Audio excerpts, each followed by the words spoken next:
স্ত্রীর বাচ্চা হবে, আমেরিকাতে নিয়ম হলো রুগীকে হাসপাতালে দিয়া চলে যাবে, বাচ্চা হবে, বাঁচলে বাঁচলো, সব কিছু ওরা কমপ্লিট করে আপনাকে 2 দিন 3 দিন পরে ফোন দিবে, আপনি এসে নিয়ে যাবেন।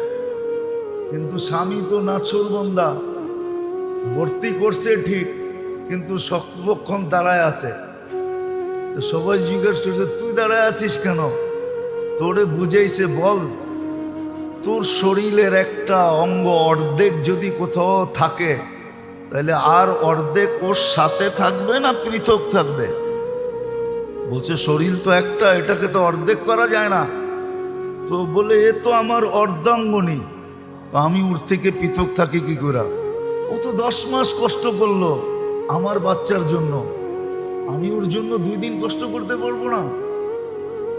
এই স্বামী স্ত্রীর ভালোবাসার টান দেখে ওই নার্স মুসলমান হয়ে গেছে। বলছে আমি মুসলমান হইলেও কি আমার স্বামী হইলেও এরম করবে আমার জন্য?